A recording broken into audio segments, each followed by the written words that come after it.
Hey guys, tonight we descend into the rank, gritty, and gloriously awful world of medieval labor.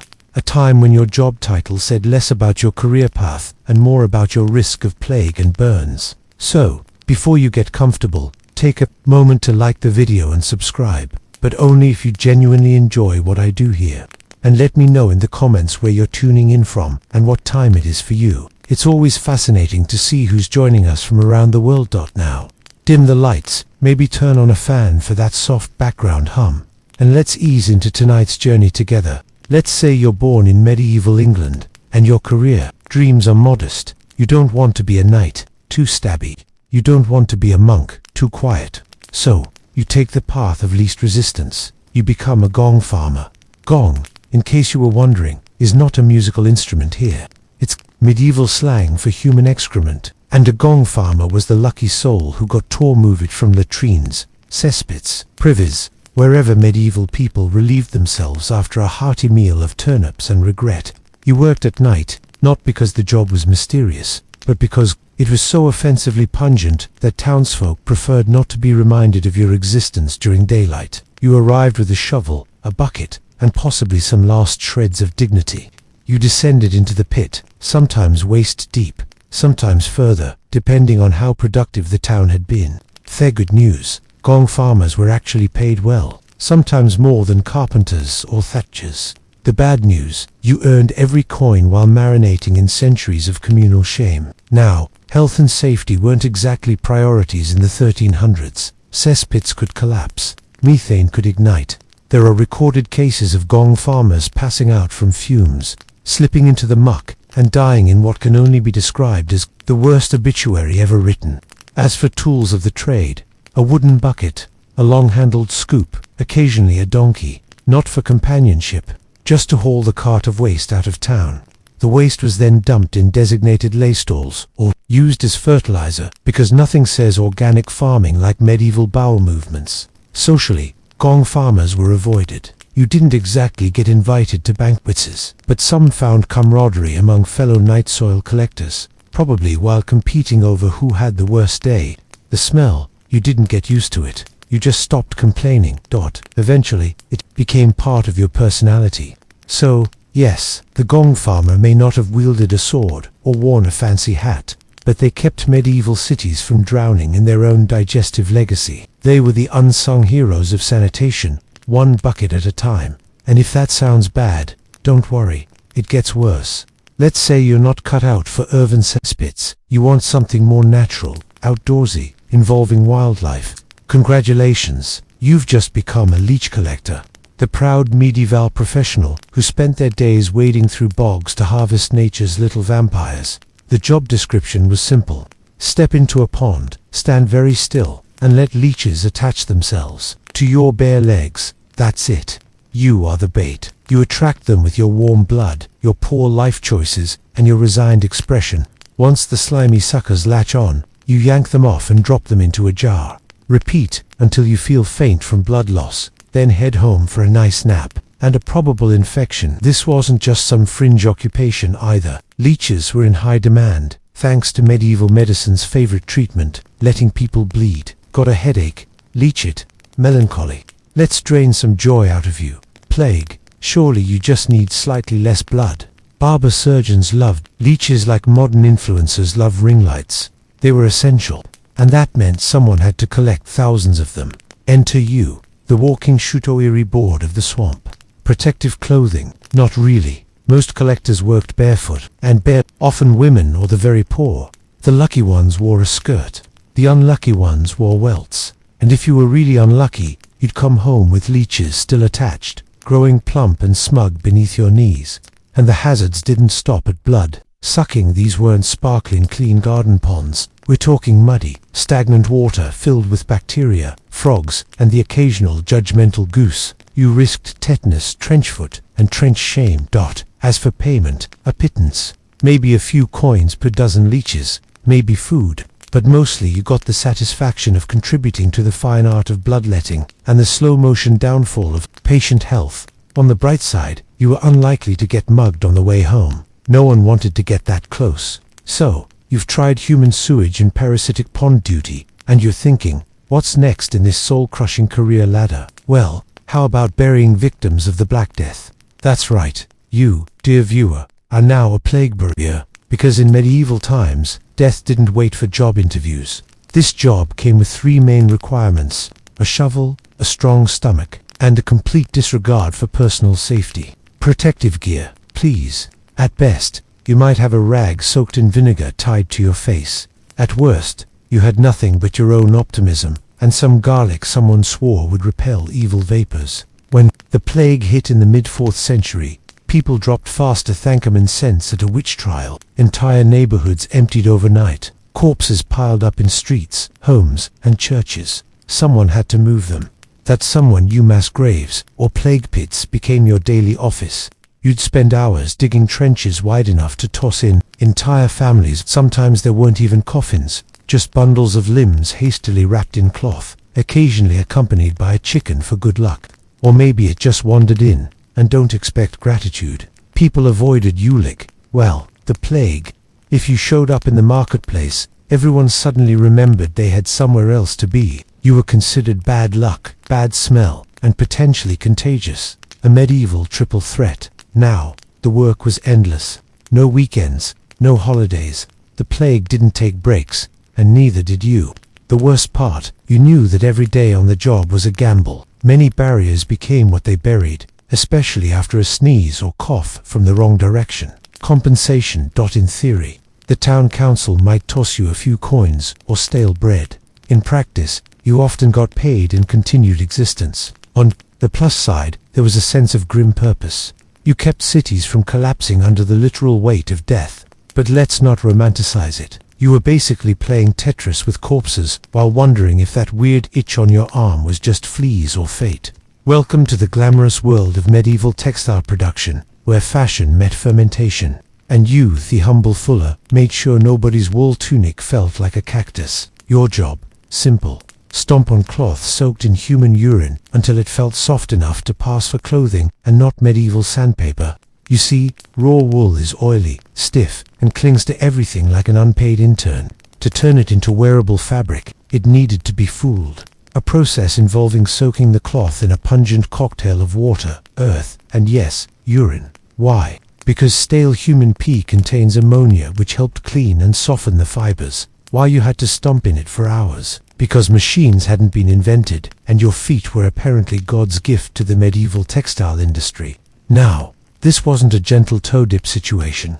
You were knee-deep in a vat of fated liquid, pounding fabric with your feet, like a winemaker who took a very wrong turn in career planning. And you didn't just stomp once or twice. You did this for hours, daily, for years. You essentially lived in a footbath of medieval bow and regret, the stench elegant. So much so that fooling houses were built far away from towns, not for zoning regulations, but because no one could stand the smell of your profession existing within smelling distance. And let's talk health. Between trench foot, ammonia burns, and mystery rashes with names like God's curse, your body was constantly rebelling. Oh, and if your shoes got soaked too bad, they'd probably dissolve by the end of the week anyway. As for social standing, let's just say fullers didn't headline asterisk feasts. You were tolerated like rats in the pantry, or that one cousin who won't stop talking about herbal medicine. Still, there was some job security. People always needed clothes, and wool was king. So long as humanity sweated, itched, and wanted to look slightly less like wild goats, your services were in demand. But at what cost? You weren't crafting couture. You were soaking your toes in other people's bodily fluids, hoping no one ever asked you what you did for a living over dinner. And yet asterisk somehow things still manage to go downhill from here. Let's say you've had it with fluids, bodily or otherwise, and want a job that's dry. Technically, congratulations. You've just been promoted to treadwheel operator, the proud laborer inside a giant wooden hamster wheel. But instead of getting a treat at the end, you get chronic joint pain and a mild existential crisis. You worked primarily in cathedral construction, lifting massive stones skyward with the power of your legs, an asterisk, a complete disregard for spinal health. Picture a crane, but the motor is just you walking in circles like a confused pilgrim. Medieval engineers thought, what if we took a giant wheel, stuck a guy in it, and pretended physics wouldn't notice? And thus, the treadmill crane was born. The wheel was often suspended high above the ground, which means you weren't just walking in a wheel. You were walking in a wheel of death, 40 feet in the air, lifting stones heavier than your entire asterisk extended family combined. Lose your footing, gravity takes over. It's no longer a construction site, it's an impromptu funeral. The rhythm of your day: walk, walk some more. Occasionally stop so someone can shove bread into your hand, then walk again. The wheel squeaks, the rope cacks, and your knees develop opinions. And God forbid your co-worker in the second wheel gets ambitious and starts walking too fast. Suddenly, you're in a medieval spin class from hell. Safety standards non-existent. You were lucky if the axle asterisk didn't snap. Occasionally someone forgot to properly secure the counterweight, and entire loads of stone went crashing down. Like the metaphor for your career was the pay good. Not particularly. You were paid in not being crushed today, which back then was a pretty decent benefits package. You might get some stew at the end of the shift if you still had enough energy to hold a spoon. Still, you were part of something grand, a cathedral, a monument to faith, art, and architectural ambition. People would asterisk marvel at it for centuries, though probably never sparing a thought for the sweaty human wheel hamster who hauled the stones into place, muttering about his aching ankles. But hey, at least you weren't stomping wool in pee anymore. Progress. So, you're tired of walking in circles and lifting rocks the size of marital regret. Maybe you want something with more movement, more drama, more risk of being bitten by something with fleas and bad intentions. Welcome to the glamorous life of a rat catcher, the asterisk unsung hero of urban hygiene, assuming you define hero as someone who runs at rodents with a stick and poor decision-making skills. Rats were everywhere in the medieval world. Grain stores, infested taverns, overrun castles, basically just upscale rat condos. And the solution to this plague of vermin wasn't poison traps or science. It was you, a person with a net, a dog, and a blank stare that says, "I've seen things."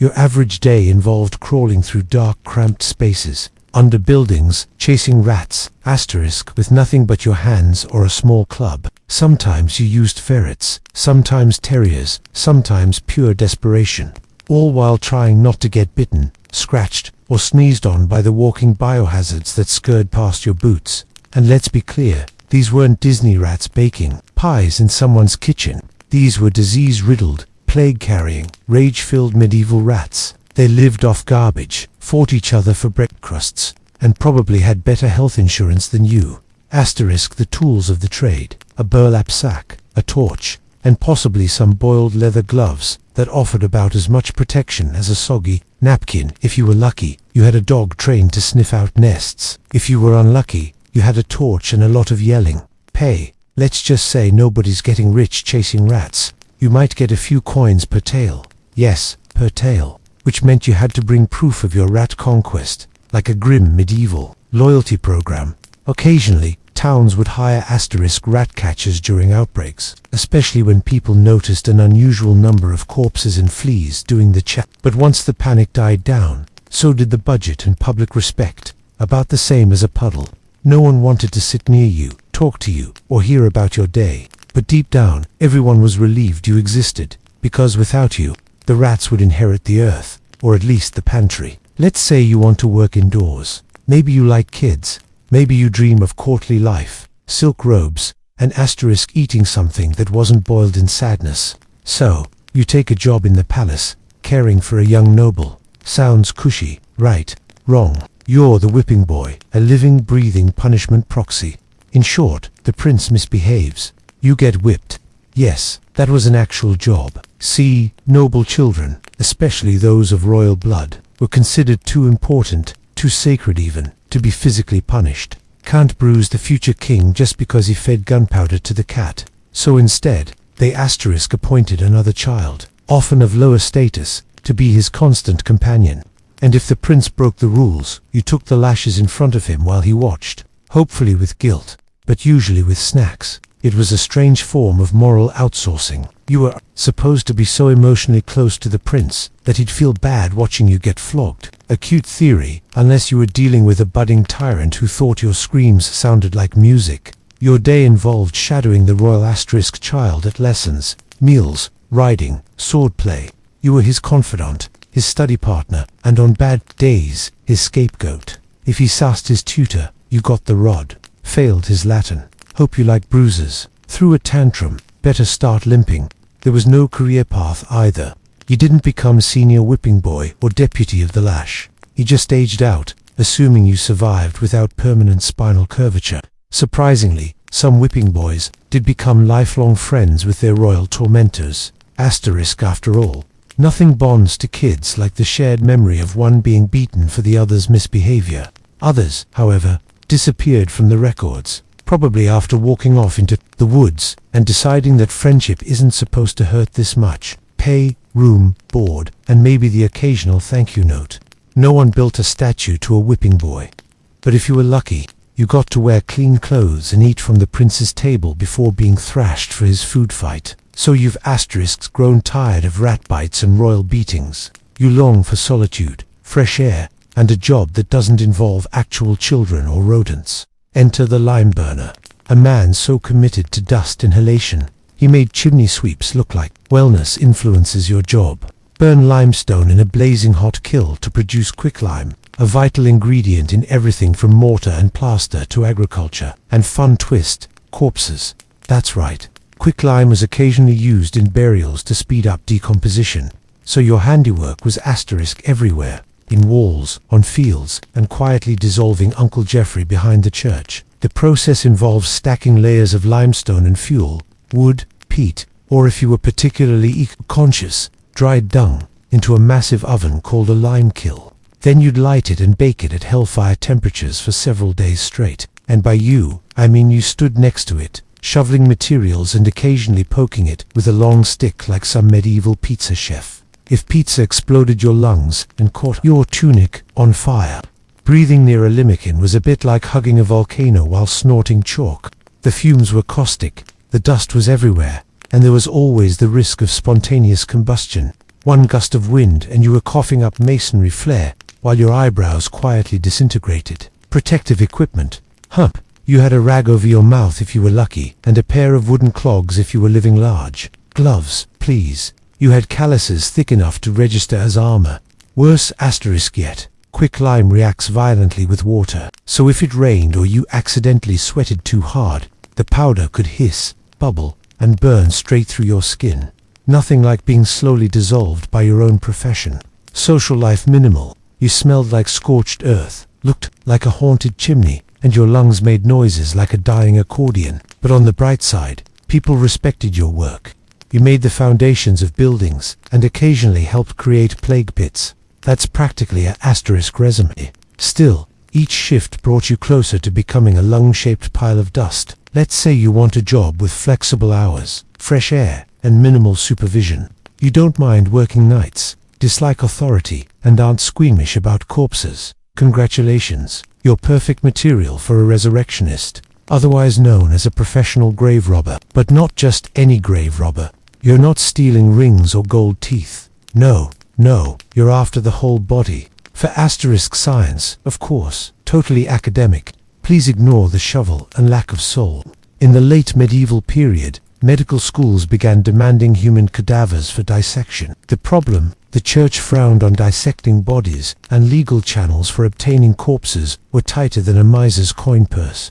Enter you, the resurrectionist, the entrepreneurial middleman between freshly buried and anatomy lecture. Your nights began in the cemetery where you'd quietly dig up the newly interred asterisk under cover of darkness, ideally within 48 hours before things got too squishy. You worked fast, like a morbid speedrunner, often with a partner, one to dig, one to keep watch, and both to pretend you weren't about to yank a grandparent out of retirement. You didn't bother with coffins, too heavy, too loud. You'd smash open the lid, pull out the body, and leave the valuables behind sometimes. It wasn't theft, you argued. It was science-adjacent recycling. Of course, not everyone appreciated your role in asterisk medical advancement. Families, for example, and the church, and the local constabulary. If caught, you could face a fine imprisonment or public shaming, though rarely execution, which seems ironic, considering the amount of corpses you handled. Some towns began adding booby traps to graves, iron cages, heavy stones, even explosive devices. Yes, really, Nothing says rest in peace like a spring-loaded jaw trap guarding your fur, but the demand never stopped. Doctors needed cadavers, and you were asterisks cheaper than a legal alternative. Sometimes you even had a standing order. One adult male, relatively intact, no visible plague. Payment, decent, especially for something that required no training beyond own a shovel and be dead inside. You earned more per body than most peasants saw in a month. Ah yes, the groom of the stool. The job that proves, no matter how glamorous court life may seem, someone still has to deal with the king's exit strategy. If you're wondering whether the title is asterisk metaphorical, it's not. Your full-time royal duty is to assist the monarch during his most private of private moments, when he sits upon his portable velvet-lined gold-trimmed toilet box, the stool, and your job. Help him wipe. Let that sink in. This wasn't just some medieval prank gone too far. No, it was a respected position.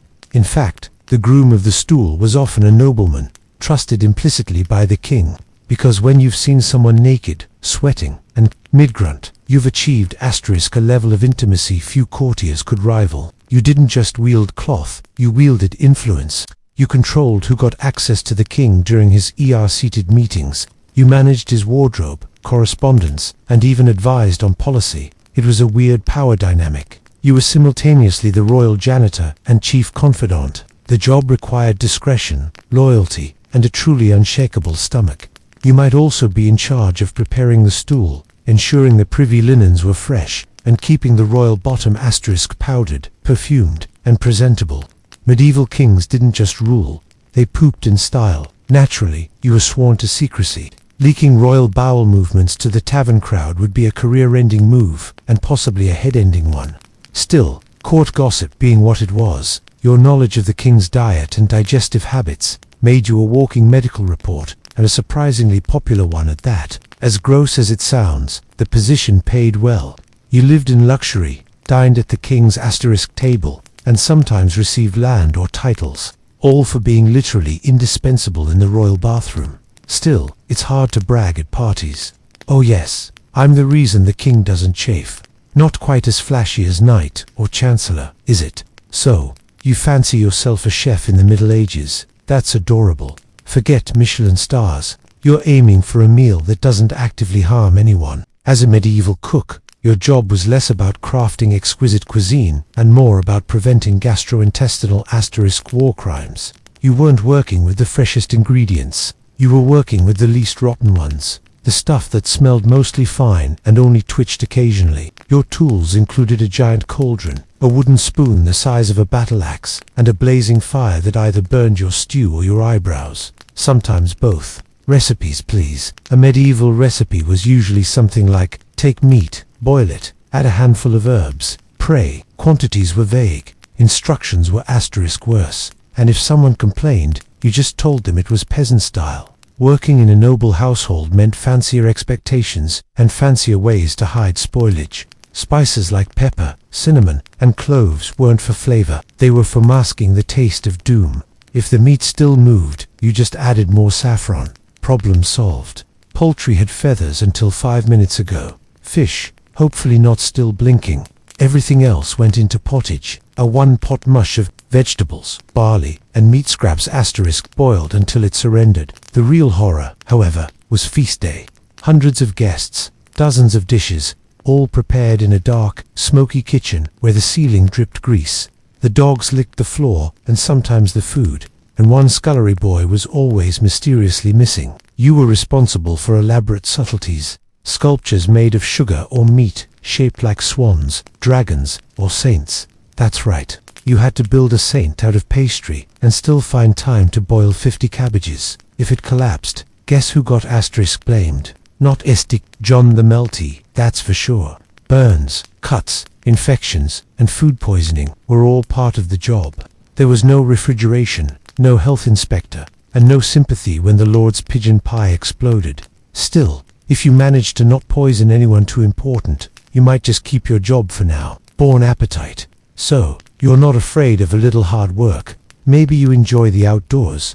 Maybe you think lifting heavy things will give you biceps worthy of a church fresco. Welcome to the life of a quarryman, where your job is to fight rocks, literally, and the rocks usually win. As a quarryman in medieval times, your day began before sunrise and ended only when your arm stopped responding to commands. Your task: cut, smash, and haul gigantic chunks of stone out of the earth with nothing but rudimentary tools and the sheer force of poor life choices. No fancy drills, no hydraulics, just hammers, chisels, wedges, and a deep personal vendetta against granite. You'd start by hammering iron spikes into natural fissures to split the rock, which worked eventually if you hit the same spot hard enough, often enough, while your hearing slowly retired from existence. For extra fun, you could pour cold water into hot cracks to try and shock the stone apart.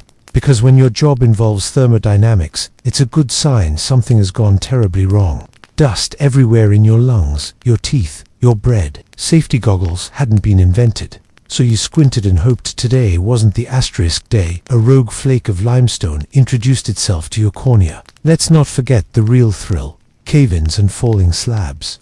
One wrong tap and you could trigger a domino effect of screaming, scrambling, and a very awkward workers' compensation hearing, which back then was just a priest saying, well, he died doing what he hated. Your reward: a few coins, a sore back, and the knowledge that your stones might one day become a cathedral or a dungeon or a privy wall legacy. If you were lucky, you'd be assigned to quarries near limestone or sandstone, the soft rocks. If not, you might find yourself chipping away at granite, which is about as forgiving as a tax collector with a hangover. Social status somewhere between background character and local ghost story. Romance prospects only if someone was into perpetual grime and conversational wheezing. But hey, at least you didn't work indoors. So, you think you've got a good cardio routine. Try being a wartime messenger in the Middle Ages, a job that combined marathon running, high-stakes diplomacy, and the constant risk of being mistaken for an enemy spy with really bad luck. Your job description was simple: carry vital military information across miles of enemy-infested terrain without getting shot, stabbed, trampled, eaten, or arrested. Think of yourself as a medieval USB stick, but with worse encryption and a much higher mortality rate. Speed was essential. You had to move fast enough to outrun horses, outwit bandits, and occasionally shout the phrase, "Don't kill me, I work here," in multiple languages. If you couldn't run, you rode. But horses made you more visible, and visibility in a war zone was not what you wanted, unless you were a flag. Your deliveries, battle orders, secret troop movements, surrender demands, or awkward letters explaining why the king's reinforcements were 3 weeks late and very drunk. If intercepted, you might be tortured for information. If caught by your own side during a uniform change, you might be mistaken for a spy and hanged before you could even say, "Wrong camp, sorry." Weather didn't care. You were expected to gallop through storms, mud, snow, or scorching sun, all while keeping a scroll dry and legible, because nothing says logistical failure like ink soup. Sometimes you delivered messages during the battle itself, weaving between clashing lines to inform one commander that the left flank had either collapsed or wandered off in search of lunch. Archers didn't care. Cavalry couldn't see you. Everyone else too busy stabbing each other to hear, "Please don't skewer the guy with the parchment." And if you survived the delivery, guess what? You got to go back. Pay, not bad. If you were fast, discreet, and had a sixth sense for danger, survival, odds slightly higher than being a catapult projectile, but only slightly. Still, for all its risks, the role had a strange nobility to it. You were the fragile thread holding armies together, the voice between kings, the guy who sprinted while everyone else ducked. Because nothing says hero quite like carrying bad news at full speed. Ah, the blacksmith. The medieval town's human furnace, part craftsman, part magician, and full-time sweat fountain. If it involved heating metal until it glowed like the sun, and then hitting it with a hammer until it begged for mercy, you were the person for the job. Your workspace, a forge hotter than a knight's armpit in July, filled with soot, sparks, and enough noise to scare off any notion of peace. You didn't need a rooster to wake the village. Just the rhythmic skull-rattling clang clang clang of your daily metal opera. Blacksmiths made everything: horseshoes, plowshares, swords, nails, armor, tinges, and about 600 other objects that people broke weekly, and they all wanted them yesterday. Oh, mighty blacksmith, my ox threw a shoe. Oh, Great hammer holder, my gate hinge squeaks. I need a new sword. This one's too bendy. Everyone loved you until you charged them. Then suddenly they remembered Brother Thomas makes asterisk nails on the side. Your body calloused, burned, deaf in one ear, and your dominant arm was roughly the size of a tree trunk. Romantic prospects weren't bad. You had muscles and permanent coal eyeliner, but small talk was tough when every sentence was followed by a coughing fit and a mysterious burst of flames from behind you. Let's talk danger.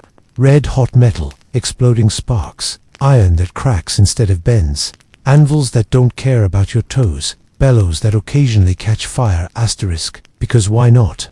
One distracted moment and your beard becomes a candle. And if you worked for a castle or army, congratulations. Now, you're mass-producing weapons for impatient men who solve disagreements with axes.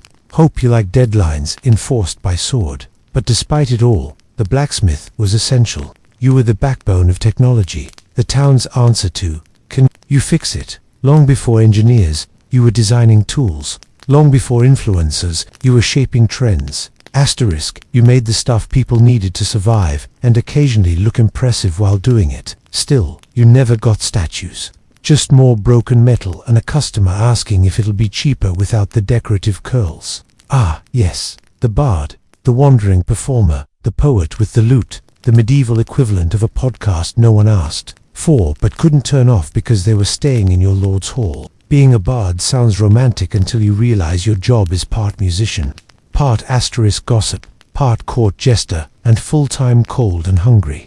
You wandered from town to town with nothing but your instrument, your verses, and a suspicious cough. You sang of kings, of battles, of doomed lovers, of dragons that were probably just overgrown lizards. Anything to earn a coin, a meal, or at the very least not get pelted with turnips. Every gig was different. One night you'd be serenading nobles in a candlelit hall. The next you'd be dodging drunk peasants in a smoky tavern as someone asterisk shouted, "Play the one where the knight gets eaten." And you had to because that song paid in bread. Your biggest challenge wasn't remembering the lyrics. It was surviving the politics. One wrong word about the Lord's haircut, and suddenly you're the subject of the next execution ballad. The line between clever satire and treasonous insult was razor thin and heavily patrolled. You were also expected to memorize history, which, in medieval terms, meant whatever the person paying you wanted to be true. Did Sir Godfrey win the battle? Doesn't matter, he's buying your dinner. Sir Godfrey absolutely crushed it. And hygiene, let's just say bars were known more for mood than scent. Lice, fleas, and boots with holes were standard. Your clothes smelled like firewood and failure, but you made up for it with charm, wit, and an unnatural ability to rhyme sword with board. Still, you held power. You shaped public memory. You spread news faster than a town crier with a megaphone. You were medieval PR, but with more stringed asterisk instruments and less shame. Occasionally, you'd strike gold and become a court bard, living in a noble's house, writing songs for weddings and war campaigns, until you rhymed honor with goner and found yourself back on the road. So, yes, the bard's life was romantic in theory. In practice, it was freezing, itchy, and entirely dependent on your ability to make rhyming couplets under pressure. It began with whispers. Whispers of sails shaped like dragon wings, of warriors, with iron beards and eyes like asterisk, frozen seas. The Seine had always been a lifeline for Paris, wide, proud, serene. But in the spring of 845, the river became a warning. The Frankish towns along the coast fell silent one by one. No bells, no smoke from hearths, just drifting wreckage and blood on the tide. When the news reached Paris, it wasn't a question of if the Norsemen would come. It was when and how bad it would be this time. But this wasn't just any raid. This wasn't a loose band of sea looking for gold and sheep. This was Ragnar asterisk Le Brac. To the Franks, his name sounded like thunder cracking through a church roof. Ragnar, the man who had once claimed descent from Odin himself. Ragnar, whose sons would go on to terrorize Europe, but who at this moment was very much alive, charismatic, and foaming at the mouth for plunder. With 120 long ships and more than 5,000 warriors at his back, he didn't sneak toward Paris. He announced himself. His sails cast shadows on the riverbanks. The rhythm of oars churned the sand like the march of fate. Every monastery and asterisk village along the river was looted, burned, or enslaved. The Franks prayed. Their king, Charles the Bald, scrambled to assemble defenses, but his realm was already stretched thin by civil war and infighting. The church screamed for divine intervention. The nobles argued over which bridge to defend. Meanwhile, Ragnar kept rowing. He didn't need siege engines or complex strategies. He had fire, he had fear, and he had time. Parisians stood atop their half-finished walls and watched as the river darkened with approaching asterisk death. Mothers hid their children in wine cellars. Priests tightened their grip on relics. And the king's messengers, sweaty, terrified, barely literate, begged neighboring cities for reinforcements that would never arrive in time. The Norse were no longer myths whispered in the tavern. They were real, and they were here. And at their helm stood Ragnar, laughing, wild, and ready to make history. There was no mistaking them. Long, narrow hulls, skimming the river like serpents. Their prows carved asterisk into snarling beasts, eyes painted to ward off evil. Except this time, the evil was already on board. Ragnar's fleet wasn't a ragtag group of fishermen turned raiders. These were professionals hardened by years of conquest in England, Ireland, and the North Sea. Each long ship was a floating war machine rowed by men who measured time by battles and blood. Their shields hung in neat rows along the sides, forming a wall of painted death. Behind them stood warriors with braided hair and tattooed asterisk arms, some clad in chainmail stolen from Frankish corpses, others bare-chested and smeared with mud and ash for intimidation. And it worked. As Ragnar's ships moved up the Seine, every village and abbey along the way became a rehearsal for the main act. Paris churches were torched, clergymen were slaughtered or dragged off in chains, Frankish soldiers who dared resist were skewed and tossed into the river, and if the villagers were lucky, they were merely robbed. If not, they were put to the torch with everything they owned. Asterisk, Ragnar, made sure to leave survivors, not out of mercy, but as a tactic. He wanted word of his wrath to reach Paris before he did. He wanted the city to stew in its own dread, and it worked. What made this fleet so terrifying wasn't just the numbers, it was the coordination. These weren't frenzied berserkers attacking blindly. Ragnar divided his forces like a chess master. Some raided inland, looting monasteries like others guarded the ships. And always, the river was their highway and asterisk lifeline. And then, like some cruel theatrical crescendo, they reached the gates of Paris, the Frankish capital, still reeling from civil wars, famine, and plague, now had to face an army that didn't negotiate, only pillaged.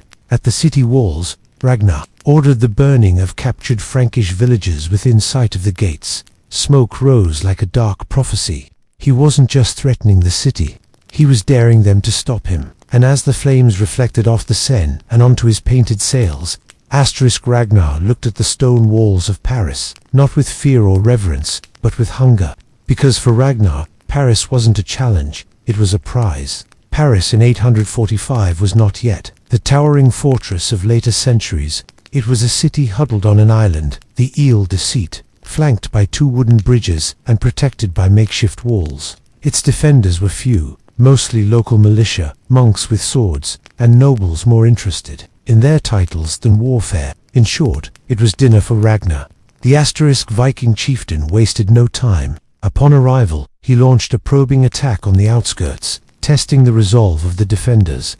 What he found was laughable. The Frankish response was disorganized, slow, and terrified, so Ragnar pushed forward, laying siege to the heart of Paris. He divided his forces, surrounding the island from both riverbanks. The Seine belonged to him now. No boats in, no boats out. Trade stopped, food trickled in, panic trickled out. Ragnar's men set up campfires on every side, playing dice, asterisk drinking me, and sharpening blades just within earshot of the city walls. They knew the waiting game well. The longer the siege, the weaker the prey. Paris tried to resist. Archers were placed along the bridges. Bells rang constantly. Priests held mass 3 times a day, begging divine intervention, while ignoring the stench of fear in the air. The Franks attempted a counterattack, a sortie from one of the bridges, but it ended in disaster. Ragnar's men feigned retreat, lured the Franks into open terrain, and ambushed asterisk them. Bodies floated back to the city, bloated and broken. Ragnar, ever the showman, escalated things. He captured dozens of Frankish soldiers during a skirmish. Instead, of holding them for ransom. He crucified them right there on the riverbanks. He left their bodies for all Paris to see, as if to say, "Your prayers mean nothing to me." Inside the walls, famine began its slow creep. With every passing day, food stocks dwindled, morale cracked, and disease spread. The people looked to their king, Charles the Bold, but he was nowhere to be seen. He had fled to safety while his capital burned. And Ragnar, he wasn't even sweating. He sat by the fire, sharpening an axe, watching the smoke rise from the churches he torched, and smiling. The siege wasn't just working, it was becoming a masterpiece. While Paris smoldered and starved, King Charles the Bold was experiencing a royal meltdown. From the safety of his distant court, he paced, prayed, and panicked. This wasn't supposed to happen, not on his watch. He was a Carolingian king, a descendant of Charlemagne, the hammer of pagans. Yet here he was being outmaneuvered by a pagan pirate with excellent cheekbones and a penchant for setting things on fire. Charles had problems. The first was his fractured kingdom. The Frankish Empire had splintered into rival factions, and Charles's own nobles had the loyalty of wet bread. Every call for reinforcements was met with excuses. "We're guarding our own lands," or "Good luck, your majesty." No one wanted to throw their troops into Ragnar's meat grinder. The second problem was money, or the lack of it. The treasury was thin, drained by years of internal conflict and religious spending sprees. But worse than that was the humiliation. Paying off Vikings was a stain on royal honor. Still, Charles was running out of options, and honor wouldn't keep his throne warm if Ragnar decided to sack the capital. So, he tried bargaining. Messengers were dispatched with frantic offers, gold, supplies, even titles if the Vikings would just leave. But Ragnar didn't flinch. He didn't want empty promises. He wanted Paris, and he was willing to wait until the people inside started eating each other. Then came the desperate gamble. Charles assembled a last-minute army. Nothing grand, just a patchwork force of half-trained peasants, local counts, and anyone willing to trade their lives for a handful of silver. Their mission, break the siege and rescue the city. It went exactly as you'd expect. Ragnar caught wind of the plan before the first boot hit the riverbank. His men ambushed the relief force near the outskirts. What followed was a slaughter. Charles's reinforcements were butchered, routed, or captured. Those captured were executed with Ragnar's usual flair. Some hanged from trees, others used for target practice. Back in his court, Charles received the news like a punch to the liver. He had failed. His army had failed. Paris was out of time. And so, swallowing his pride like bitter ale, Charles reached for the last card in his deck, the bribe. Because when swords fail, gold speaks. In the end, it wasn't faith, fire, or Frankish steel that saved Paris. It was silver. Lots and lots of silver. Charles the Bold, out of armies and excuses, did what every ruler dreads. He cut a deal. It wasn't brave. It wasn't glorious. It was survival. And it came with a humiliating price tag. 7,000 levers of silver. That's over 2.5 tons of treasure. Enough to bankrupt a region, and enough to make Ragnar's beard twitch with amusement. But Charles wasn't negotiating from strength. He was negotiating from his knees. His envoys approached Ragnar's camp with trembling hands and bulging coin sacks. No fanfare, no threats, just a desperate plea. Take the silver, leave the city, and maybe, just maybe, leave us some dignity. Ragnar, being a professional, didn't gloat. At least not immediately. He listened, squinted thoughtfully, and probably pretended to consider rejecting the offer for dramatic effect. But of course, he took it. He hadn't dragged 5,000 warriors across half of Francia just to play demolition derby with some underwhelming walls. He came for treasure, and the Frankish king had just opened the vault. The handover wasn't ceremonial, it was transactional. Chest after chest of silver was carted down to the Viking ships. The Franks looked on in silence. The Vikings looked on with glee. Some danced, others drank. A few openly debated whether they should take the money and sack the city anyway. But Ragnar, ever the tactician, chose reputation over greed. By accepting the ransom and sparing Paris, he sent a louder message than any torch or axe could. I can break you, but I don't have to. Just pay me. It was economic warfare, nor sedition. The Franks were stunned. Their king had just paid a fortune to a pagan warlord and let him sail away untouched. The clergy choked on their incense. The nobles seethed behind closed doors, but the citizens, they were just relieved to be alive. The siege lifted, the bridges were cleared, the fires died out, and Ragnar, he loaded the silver, raised his asterisk sails, and began the journey home, victorious, untouched, paid like a king by a man who actually was one. And behind him, Paris stood smouldering, not in ruins, but in shame. With silver clinking in his hull and smoke curling in the distance, Ragnar turned his longships back down the Seine, not as a raider fleeing, but as a conqueror departing on his own terms. His warriors sang, their voices echoing off the riverbanks, like the final laugh of a villain who got away with everything. Ragnar hadn't just won an asterisk battle, he'd won a myth. As the fleet drifted downstream, they passed the same ruined villages, scorched abbeys, and looted monasteries they had ravaged on the way up. Nothing stood in their path. The Franks wouldn't dare, not after what had happened in Paris, not after seeing their king reduced to a checkbook. Some legends say Ragnar had his ship so weighed down with silver that he had to jettison some of it into the river to stay afloat. Others claim he paraded the crucified Frankish prisoners as an asterisk parting gift. Whatever the truth, one thing is certain. Ragnar left frontier richer, more infamous, and completely unscathed. There were no real attempts to stop him. Charles the Bold, licking his wounds, had no appetite for another humiliation. And even if he did, he no longer had the resources or the trust of his people to do anything about it. He'd paid off the wolf, and now had to live with the scent of blood on his doorstep. For Ragnar, the journey home was more than a retreat. It was a victory parade. Asterisk, his reputation exploded across Europe. To the Norse, he was a legend made flesh, proof that the gods favored the bold. To the Franks, he was a nightmare they couldn't wake from. To other Viking leaders, he was now the gold standard for raiding, burn, terrorize, and then get paid to leave. The psychological wound left behind was deeper than any blade. After all, Ragnar hadn't breached Paris with ladders or siege engines. He broke it with fear, fire, and audacity. And that may have been the most terrifying part. He could asterisk have taken the city, but he didn't need to. As the dragon-headed ships disappeared over the horizon, one fact remained crystal clear. Ragnar Lodbrok had just robbed one of the most powerful kings in Kristiansund, and sailed away without a scratch. The age of the Viking was no longer coming.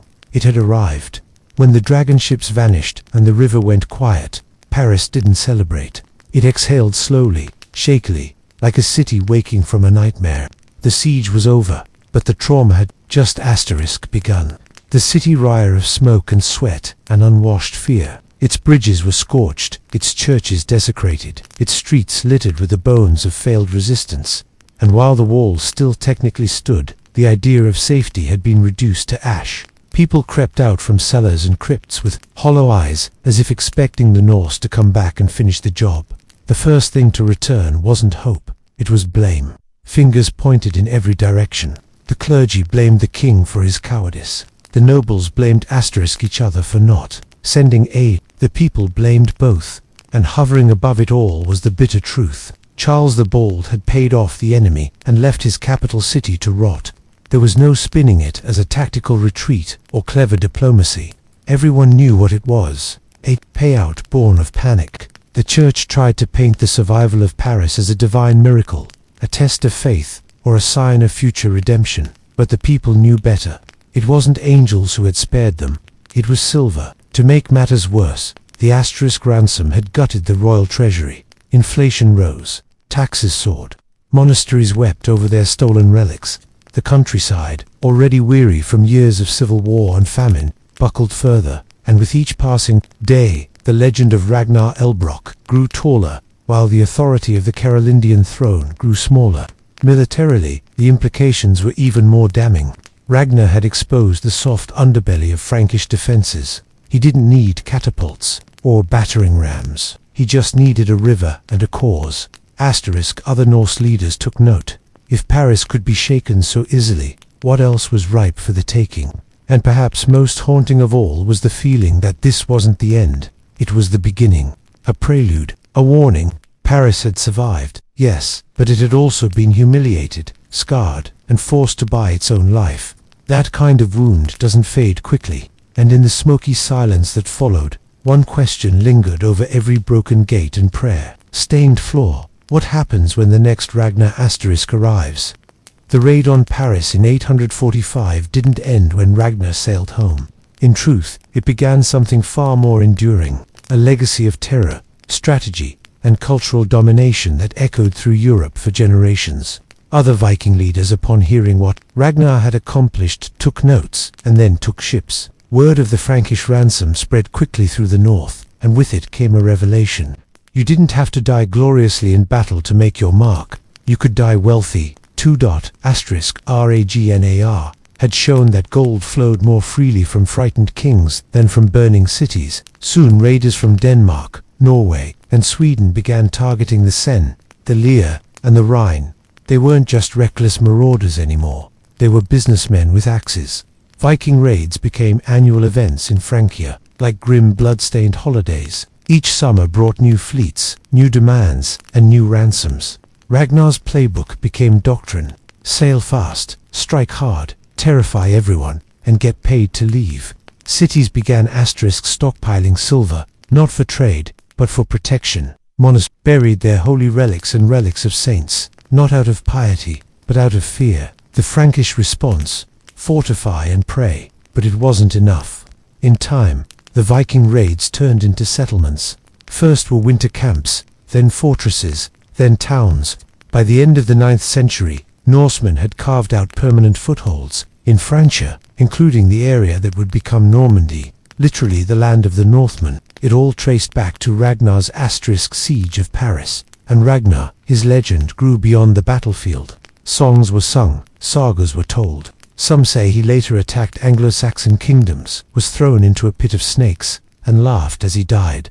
Others claim he lived out his days in comfort, watching his sons tear Europe apart in his name. Whatever the truth, the Viking image of Ragnar, the cunning, brutal, unshakable warlord, was now immortal. He was no longer just a man, he was a model for how a single leader could exploit a fractured kingdom, crack its pride, and sail away, a legend. The siege of Paris was not just a Viking success, it was a template for Viking domination. Paris survived, but it would never be the same.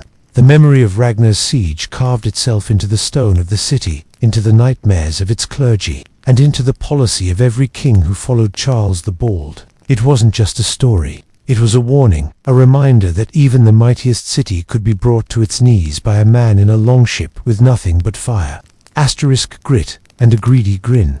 The Frankish response in the decades that followed was nothing short of paranoid. Paris began to fortify, not just with thicker walls and sturdier bridges, but with policy. River traffic was monitored. Watchtowers rose like angry sentinels along the Seine, and the monarchy, bruised and humiliated, slowly clawed its way back to respectability by reforming the military and centralizing power. Eventually, these painful lessons laid the groundwork for what would become the Capian dynasty, the future of France. But trauma lingered. To the average Parisian, the name Ragnar wasn't legendary. It was personal. Parents used it to frighten children into obedience. Do your chores or the Northmen will come. Merchants and monks alike remembered the screams in the streets, the black smoke, and the silence that followed. And even as the years passed, whenever a foreign sail appeared on the horizon, old men muttered, "They've come again." Yet, the legacy wasn't all fear. The siege catalyzed a strange cultural exchange, albeit one soaked in blood. Viking mercenaries would one day serve Frankish kings. Norse settlers in Normandy would become Christian lords. The enemy at the gates would become the knights in the court. It was ironic, almost poetic, that the very culture that once looted Paris would later defend it. Still, deep in the DNA of the city, something had changed. Ragnar's siege had shattered the illusion of invincibility. Paris was not untouchable. It had been bought, broken, and spared. And the city never forgot that bitter lesson. Every archbishop who blessed a sword, every tax collector who weighed a coin, every soldier who manned a wall, each was acting in the long shadow of eight, because when one man, armed with only iron fire, a nerve can make an empire tremble and a king pay up, the world notices, and the world forever after changed. In the Middle Ages, the road to salvation didn't start in a church pew. It started with blisters. To be a good Christian wasn't just about going to Mass or confessing your sins.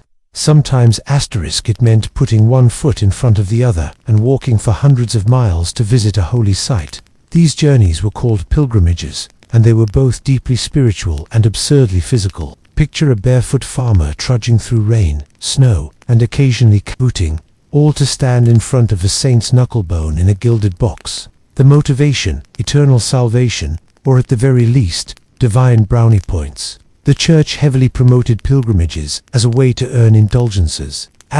Committed adultery, go to Santiago, lied to a priest, try Canterbury, murdered someone. Well, maybe start walking to Jerusalem and don't stop. But it wasn't always about guilt. Pilgrimage could be an act of gratitude, a request for healing, or just an excuse to leave your village without being labeled a heretic. For women, it was one of the few ways to travel with some social acceptance. For knights, it was a detour from stabbing people to prove how holy they were. And for many, it was just the only vacation they were ever going to get. The call to pilgrimage came in many forms: a dream, a sermon, or the sharp nudge of a local priest saying, "You know, God might forgive you if you walk 800 miles with a sore back and no shoes." It wasn't uncommon for families to send a representative pilgrim, kind of like spiritual outsourcing. One person walking could supposedly earn blessings for the whole clan. Lucky them. Once committed, pilgrims received a blessing and donned the telltale signs: a staff, a satchel, and a distinctive badge often shaped like a scallop shell or a cross. These symbols marked them as holy wanderers, not vagrants, which was an important distinction when sleeping in barns and begging for food. But make no mistake, a pilgrimage wasn't a stroll in the countryside. It was a journey laced with exhaustion, uncertainty, and a faint hope that at the end of the road, something divine would be waiting. That is, if the road didn't kill you first. Before the first step on the dusty road, the medieval pilgrim faced a dilemma. What to bring when you're about to walk 1,000 miles on foot, with no Amazon delivery, no waterproof boots, and definitely no snack bars? The answer, as little as humanly possible, but still too much. Pilgrims packed their lives into a satchel the size of a modern handbag. Weight was the enemy. Every extra tunic meant one more ounce to carry across mountains, swamps, and bandit-ridden woods. And so they brought the barest of essentials. A spare linen shift, if you were lucky. A bit of dried food, a flask or water skin, and maybe, just maybe, a small religious token to remind you that your suffering was entirely on purpose. Then came the staff. This wasn't a hiking accessory.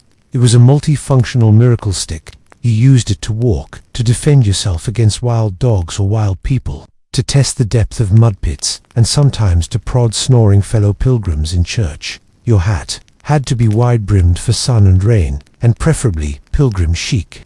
Bonus points if it had a scallop shell pinned to it, the universal badge of pilgrimage to Santiago de Compostela. That shell could grant you access to monasteries, soup kitchens, and free hay in barns. Think of it as your medieval passport, except it didn't expire, and everyone knew you were probably broke. Footwear was another misery entirely. Most pilgrims wore sandals or low leather shoes, barely better than going barefoot. Blisters weren't a possibility. They were a guarantee. Many wrapped their feet in linen and prayed they wouldn't rot before reaching the next shrine. For food, you didn't pack much. Instead, you relied on the kindness of strangers, monasteries, or fellow pilgrims. And kindness might mean a bowl of onion soup with a side of dry bread. If you were too proud to beg, congratulations. You were also too proud to eat. Perhaps the most essential item wasn't even physical. A letter of pilgrimage. This document, issued by the church, proved you weren't just a wandering bum. It was your holy permission slip, and without it, you might end up in jail instead of heaven. So with aching feet, an overloaded sack and a silent prayer, the pilgrims set out. Because when packing for the afterlife, there's no such thing as traveling light. Once you left the comfort of your village, or whatever passed for comfort in medieval Europe, you entered the vast unpredictable theater of the road, and the road didn't care about your prayers. Let's start with the terrain. Medieval roads were not roads in the modern sense. They were glorified footpaths, or muddy death traps depending on the weather. Rain turned everything into soup. Snow hid wolves. And summer cooked your flesh and attracted every biting insect between Normandy and Jerusalem. Bandits were a constant threat. Pilgrims were easy prey, unarmed, poorly fed, and often carrying small amounts of coin or religious trinkets worth selling. A pilgrim walking alone was basically a mobile donation box with legs. Even traveling in groups wasn't always safe. Some thieves dressed as fellow pilgrims, to blend in. Nothing says betrayal like getting robbed by a guy wearing the same scallop shell as you. Then there were the animals. Wolves, bears, wild boars, all ready to remind you that being eaten alive could also be considered penance. Dogs roamed freely and were less man's best friend and more territorial monsters with mange. One wrong turn through the woods and you weren't just off course, you were on the menu. But even more treacherous than bandits or beasts was temptation. Pilgrimage routes were lined with taverns, brothel, and gambling pits, especially near large towns. Some pilgrims never made it past the first city before their vow of piety turned into a haze of wine, dice, and regret. The church disapproved, of course, but the tavern owners, they welcomed your soul's downfall with open arms and cheap ale. Even your fellow pilgrims could be a problem. There were scammers, freeloaders, and self-proclaimed prophets preaching strange visions in exchange. For food, arguments erupted over sleeping space, directions, and who smelled worse. You could be halfway to Rome and suddenly find yourself in a heated debate about the Virgin Mary with a barefoot fisherman from Flanders. And yet, somehow most kept walking. The journey was part endurance test, part spiritual obstacle course. Every mud-drenched mile, every wolf howling in the distance, every temptation resisted or shamefully indulged. It all became part of the story, part of the sacrifice, because holiness wasn't earned inside the cathedral, it was earned with every blistered step in the mud. After weeks or months of hobbling through filth, hunger, and sin, the pilgrim finally saw it. Rising above the hills, a spire, a dome, or a shimmering shrine, the holy site, the place where miracles supposedly happened. And it was usually smaller than expected, whether it was the shrine of St. Thomas Becket in Canterbury, the bones of St. James in Santiago de Compostela, or a suspiciously well-preserved toe of St. Margaret somewhere in France. The destination varied, but the vibe remained. Sacred hype. These sites were the medieval version of Disneyland, but instead of roller coasters, you got sacred relics, candlelight processions, and the occasional exorcism. The relics themselves were the main attraction. But let's be honest, medieval Europe had a bit of a relic inflation problem. There were enough splinters of the true cross to build a forest. Everyone claimed to have the skull of John the Baptist, sometimes 3 in the same city, but authenticity wasn't really the point. Belief was pilgrims would crawl on their knees to reach the relic. Some wept, others fainted.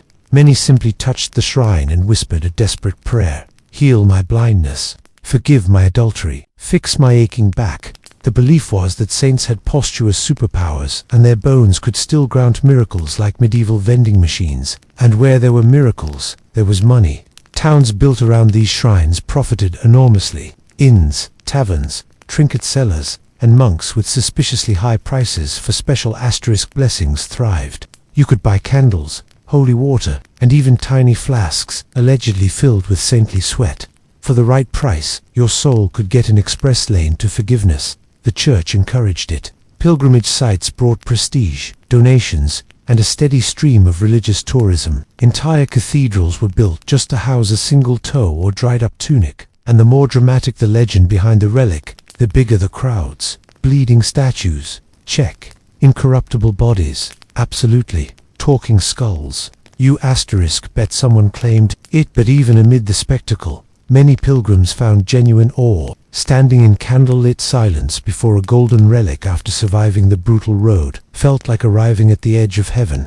It may not have looked like much, but to a weary soul, that shrine was everything. Pilgrimage wasn't just a spiritual journey, it was big business.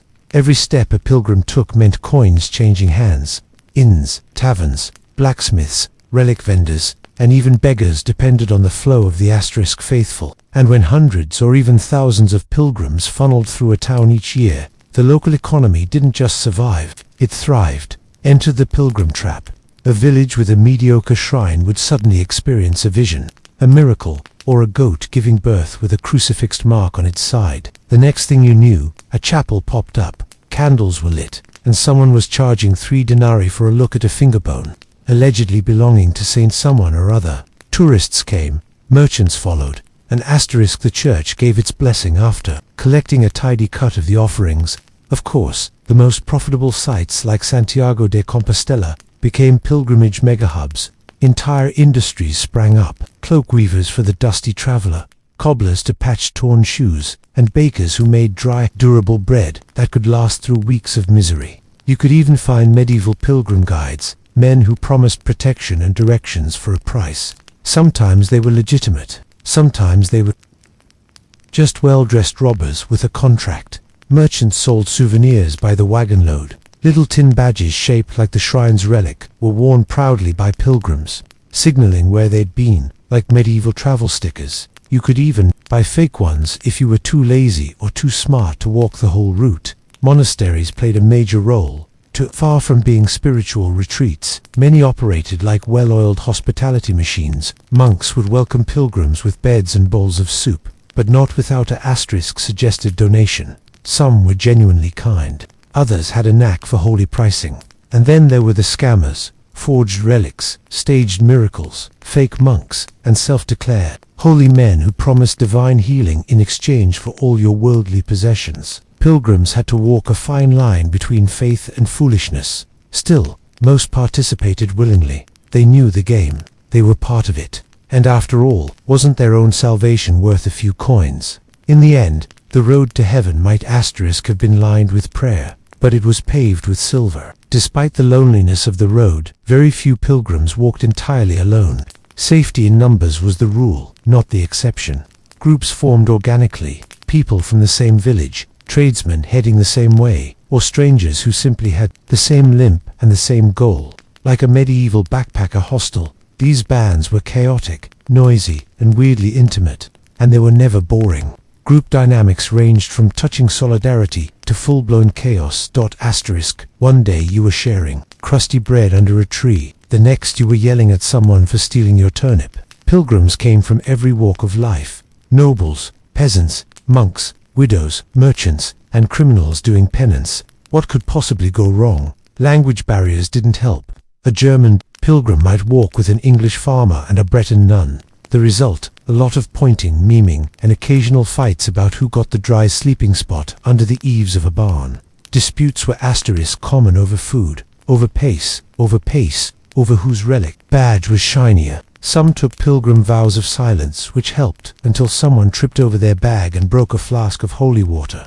Then all vows were off. Still, amid the squabbles, something deeper often formed. Camaraderie, sharing a road full of mud, illness, and divine fear tended to strip people down to their basics. You laughed at the same ridiculous sights. You carried each other when someone got sick. You prayed together when wolves howled too close. Asterisk you wept when someone died along the route, which happened far more often than anyone liked to admit. There were also moments of strange joy, spontaneous singing, storytelling around a fire, acts of kindness from total strangers, a shared loaf, a dry cloak, or a silent hand on a shoulder at a shrine. It wasn't all suffering. Some pilgrims said the fellowship was the best part. Many returned home with new friends, letters from foreign places, or tales of that one Italian guy who could juggle knives asterisk and recite psalms. Others parted ways quietly, slipping away at a fork in the road with a nod and a prayer. Because on the pilgrim road, people came and went like clouds, but the journey always kept moving forward. Not every pilgrim walked with pure intentions. Sure, many set off with sincere goals, penance, healing, a fresh start. But the medieval world, like ours, was full of contradictions, and nowhere did piety and pride collide more hilariously than on the pilgrimage trail. Some pilgrims were more concerned with asterisk how they were seen than why they walked. These were the ones who made sure everyone knew how far they'd come, how much they'd suffered, and how often they'd prayed on a single loaf of moldy bread. Humility, optional, dramatic storytelling absolutely required.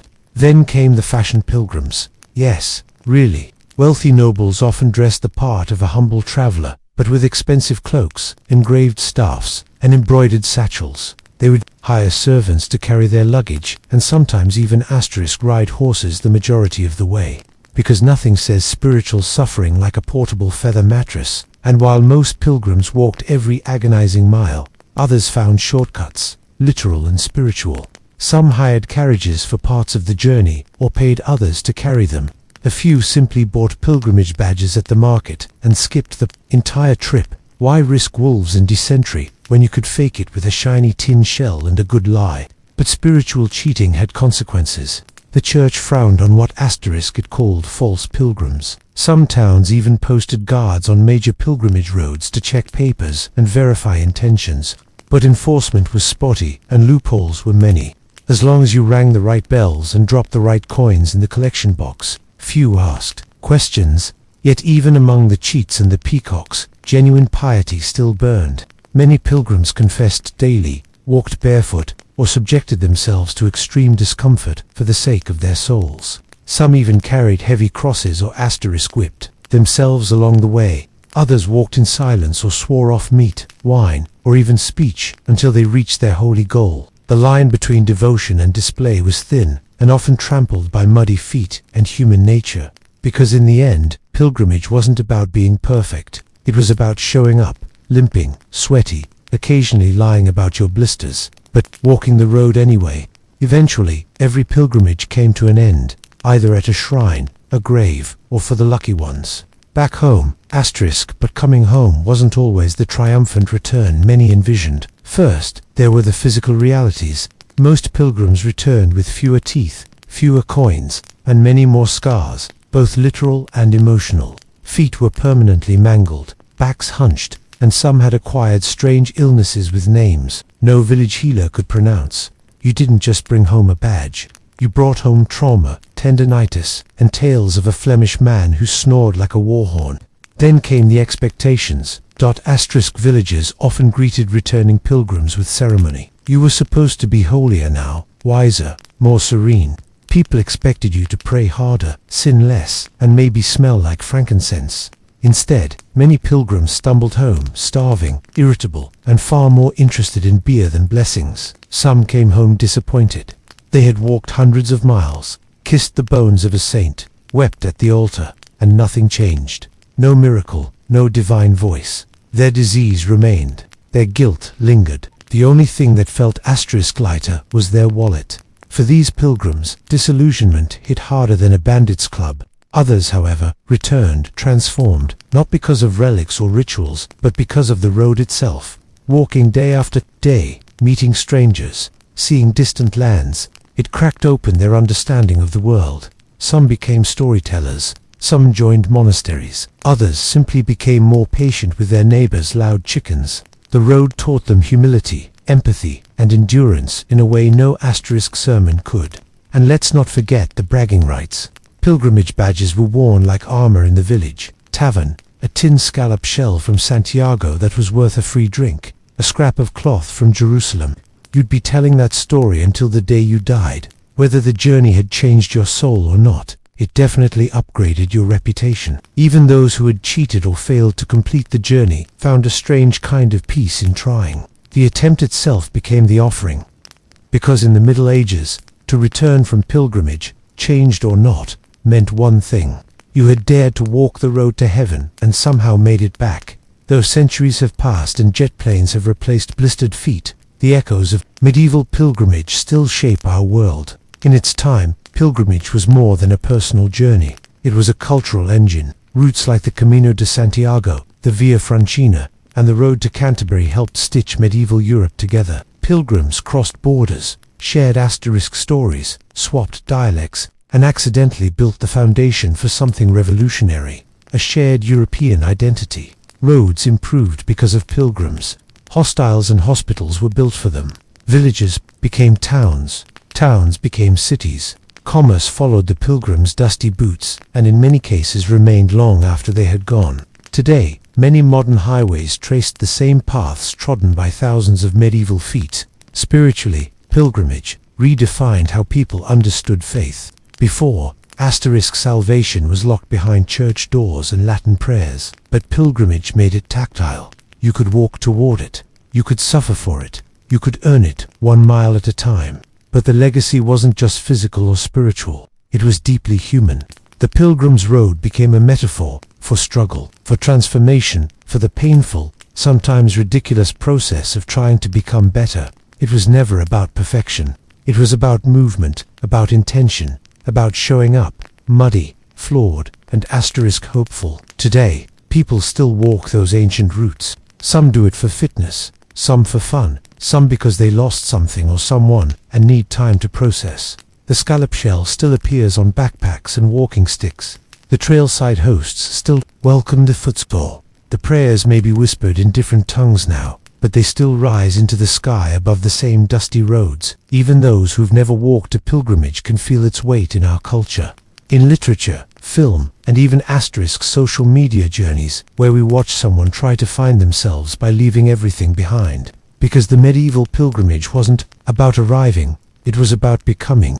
The legacy lives on not in the shrines, but in the choice to keep walking, even when the road is long, the shoes don't fit, and the miracles feel far away. Because maybe the real relic wasn't a saint's bone in a box. It was the pilgrim who returned home, still broken, but walking anyway. In a world without weekend football asterisk matches, or celebrity boxing, the medieval tournament was the ultimate spectacle. And nothing electrified the noble class quite like the arrival of an official tournament proclamation, wax-sealed, finely scripted, and delivered by a herald on horseback. It wasn't just an invitation, it was a public challenge. If you were a knight worth your salt, your honor practically required you to show up and be thrown off a horse. Tournaments didn't just happen, they were orchestrated with the care of a royal wedding and the budget asterisk of a minor crusade. Local lords, or powerful monarchs hosted them to show off their wealth, attract alliances, and maybe marry off a conveniently single daughter or two.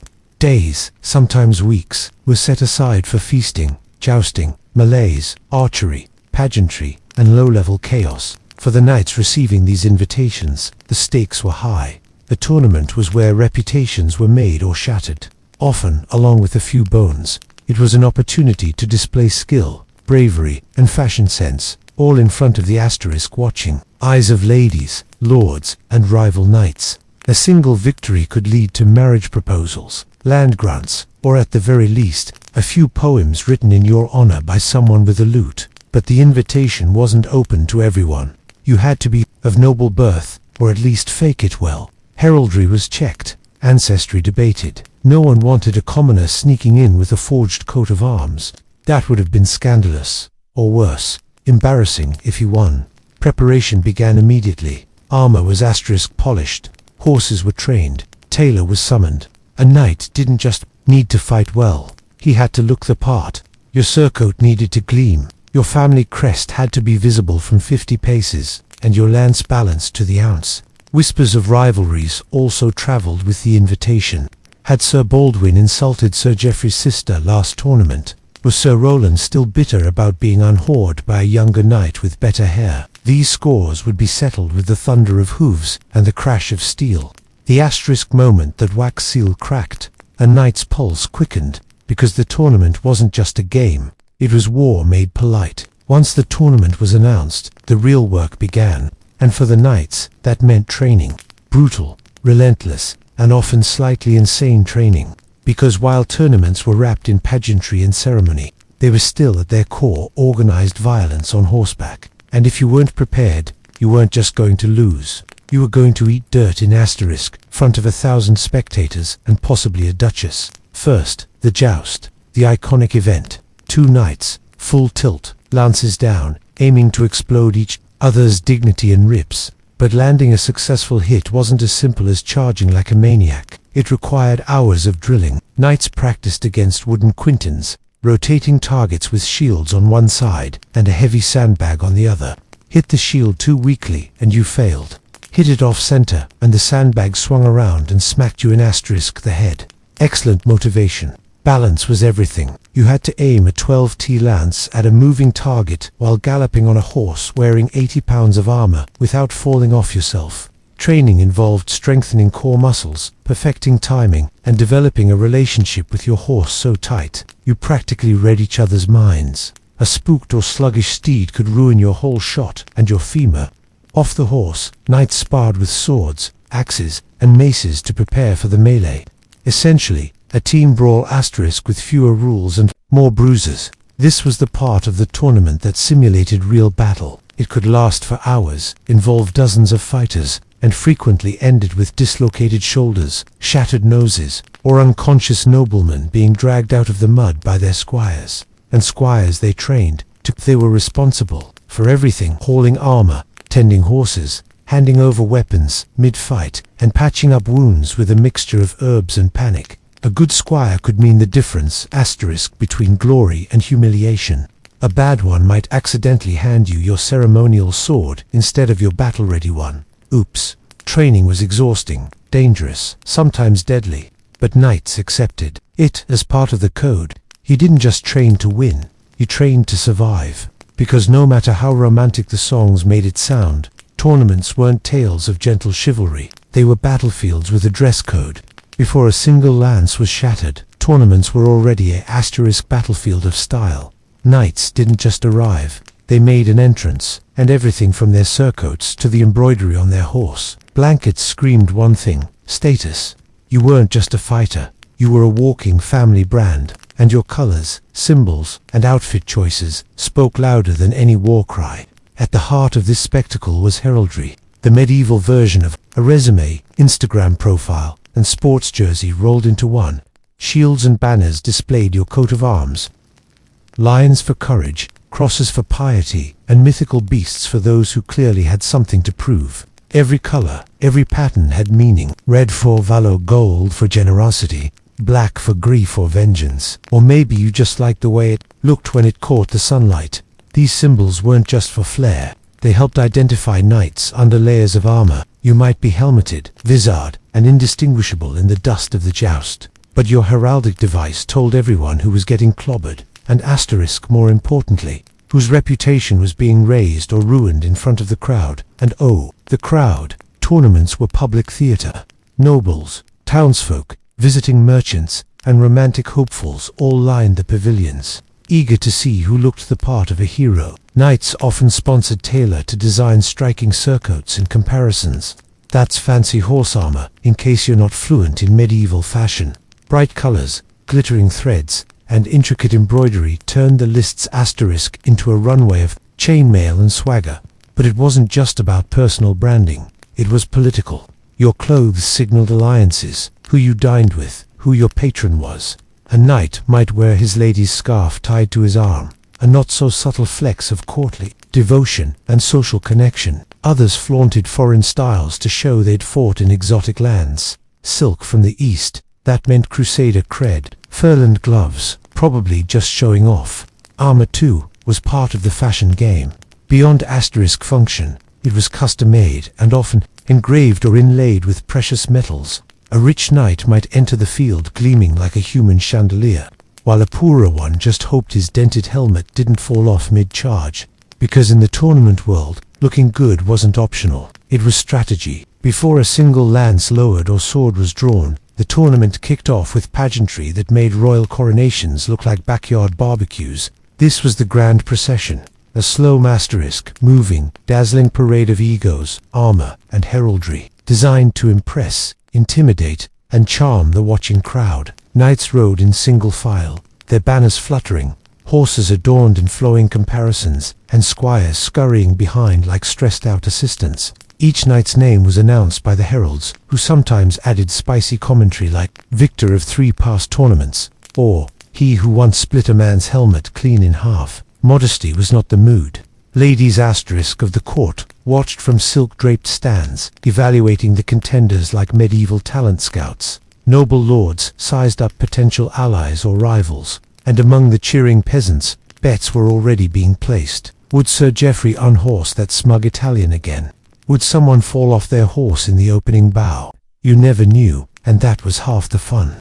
After the parade came the oaths. One by one, knights stepped forward before the tournament judge, a high-ranking noble or even royalty, and swore to uphold the chivalry code. That meant no striking a man who had lost his helmet, no attacking from behind, and absolutely no stabbing your opponent once he was already on the ground. You know the basics of not being a total lunatic. These oaths weren't just for show, they were public declarations of honor. Breaking them could result in fines, disqualification, or becoming the subject of a very unflattering ballad. But let's be honest, while many knights meant every word, others were already mentally editing their promises. I vow not to trample anyone unless they insult my horse. Some tournaments added flair to the ritual.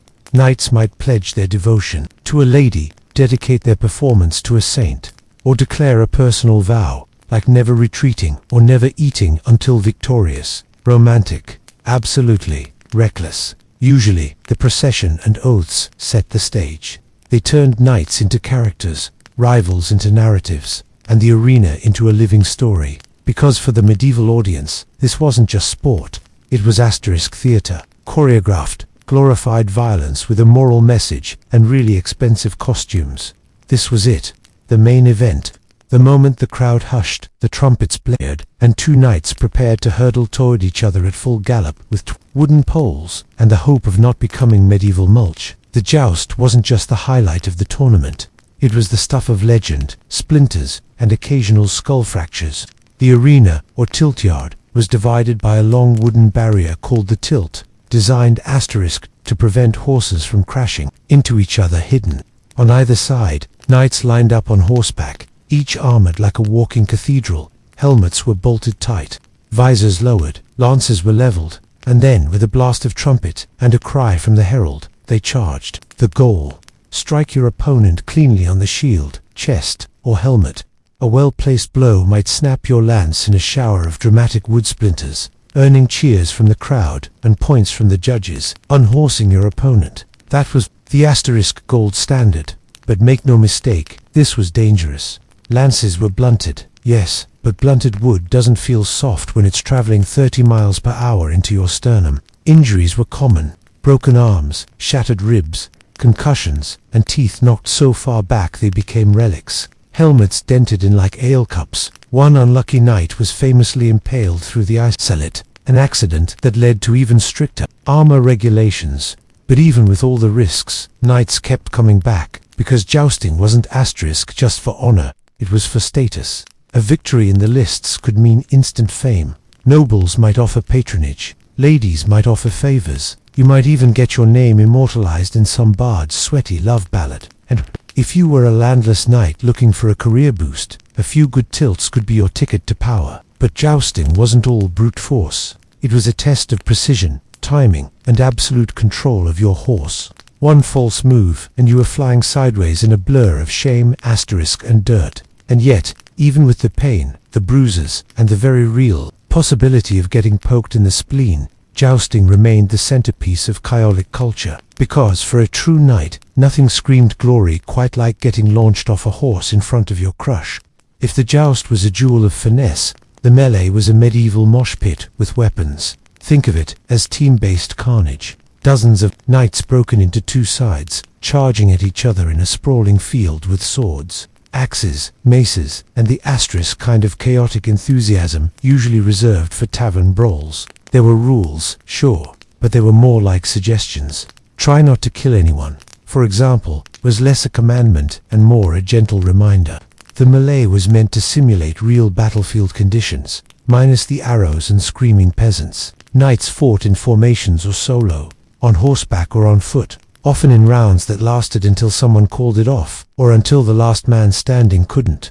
Objectives varied. Sometimes it was just a wild free-for-all. Other times, teams fought to capture a standard, a banner or token, or to rescue a dummy representing a lady in distress. Chivalry. Remember, while not as glamorous as jousting, the melee offered knights a different kind of fame. It showcased brute strength, endurance, and tactical smarts. You could show off your swordwork, your horsemanship, and your ability to survive, being repeatedly whacked by other armored men. It was glorious, it was exhausting, and it was dangerous. Injuries were inevitable. Helmets cracked, shields shattered, bones snapped. Some melees were so brutal that knights were dragged out unconscious or didn't get up at all. But as long as no one died on purpose, it was all part of the game. Squires darted in and out like pit crew, handing replacement weapons, pulling fallen knights from the mud, or dragging horses away from the fray. And all the while, nobles and ladies watched from shaded pavilions, sipping wine and cheering their favorite contenders. Because nothing says romance like watching someone get elbowed in the helmet. For landless knights and younger sons, the melee was a golden opportunity. If you couldn't win a joust, you might shine in the chaos. Winning could earn coin, armor, and even a noble sponsor. Losing just meant bruises and maybe a few weeks of painful prayer-filled limping. But in a world obsessed with honor and spectacle, the melee was where true grit showed. Because nothing said knightly virtue like beating your enemies with a stick and looking good doing it. Let's be honest, part of why knights put themselves through bruised ribs and shattered egos was for the glory. But another part, the ladies were watching. Tournaments weren't just war games, they were social stages. And knights knew their every move could win more than just coin. It could win favor, admiration, or even a strategic marriage proposal. And no part of the tournament was more ripe for flirtation and performance than the moments between fights. Noble women didn't just sit in the stands, fanning themselves and looking pretty. They were active participants in the pageantry. Many knights would dedicate their performance to a lady of their heart, sometimes tying a scarf, veil, or token from her hand to their lance as a symbol of devotion. This wasn't just sweet, it was calculated. If the knight performed well, the lady shared the glory. If he was unhorsed spectacularly, well, at least she didn't promise exclusivity. Ladies awarded prizes, to garlands, rings, or a kiss on the cheek for the victor.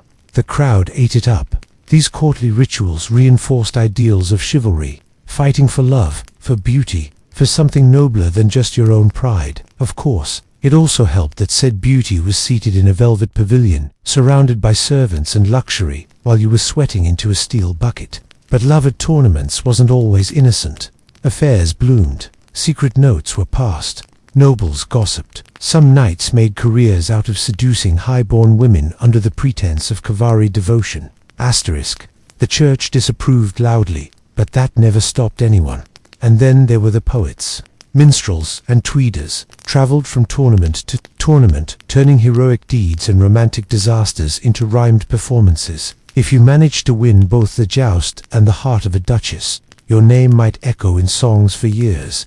If you fell off your horse trying to impress a baroness, that also made it into the ballads, just with more laughter.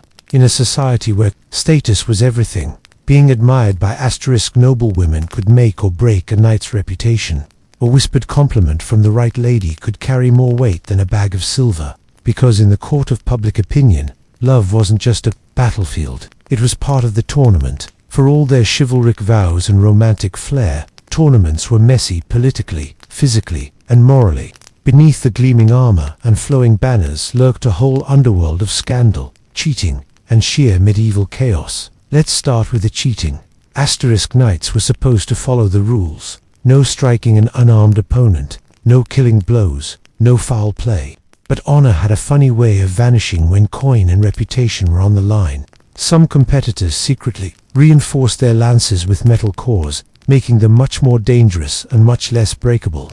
Others tampered with armor, removing padding for agility or deliberately dulling their opponent's blade before a match. And if a knight had a grudge to settle, well, accidental brutality in the list's asterisk wasn't uncommon. Officials tried to enforce order, marshals patrolled the fields, heralds recorded blows, and disputes were sometimes settled in front of noble judges.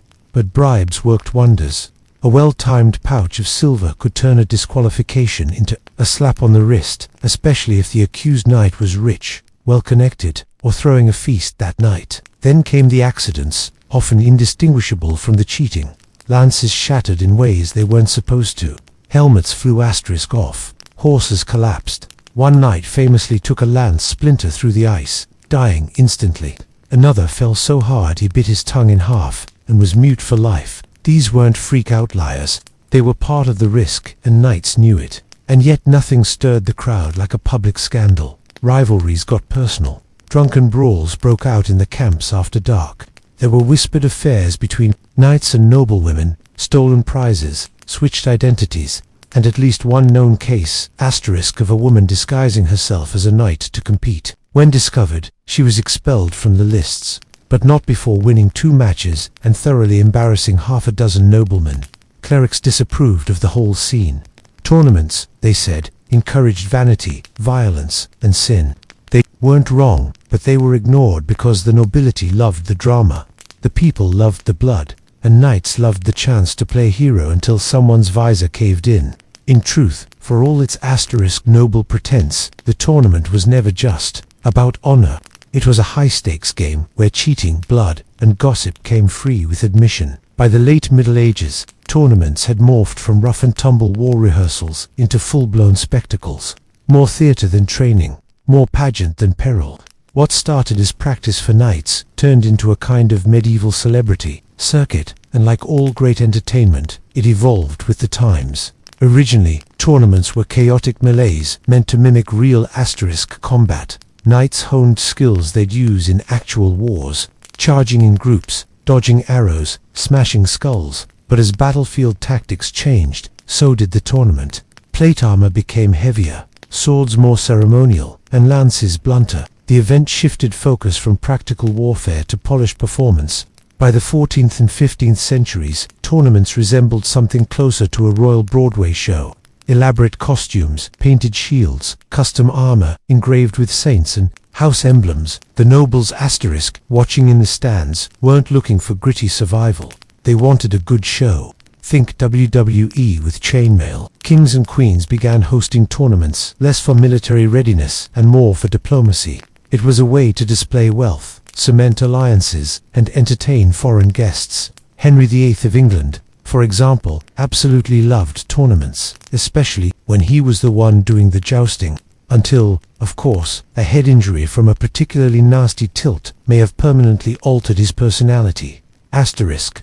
Oops. But as gunpowder entered the battlefield, and the age of Catholic knights faded, so too did the relevance of the tournament. Firearms made armor obsolete. Mounted charges became rare, and smashing your cousin off a horse just didn't prepare you for cannon fire. Still, the tournament's influence lingered. It birthed enduring symbols. The romanticized knight, the damsel's favor, the gleaming suit of armor.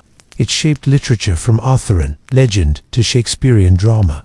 And even today, asterisk echoes remain.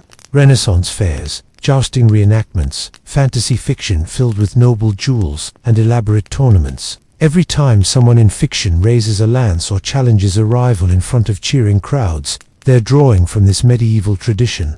The tournament may no longer dominate court calendars, but its legacy is undeniable. It combined violence with honor, chaos with choreography, and turned battlefield brutality into entertainment. Because in the end, the medieval asterisk tournament wasn't just about training knights. It was about creating legends with a splash of blood, a dash of scandal, and a whole lot of flair.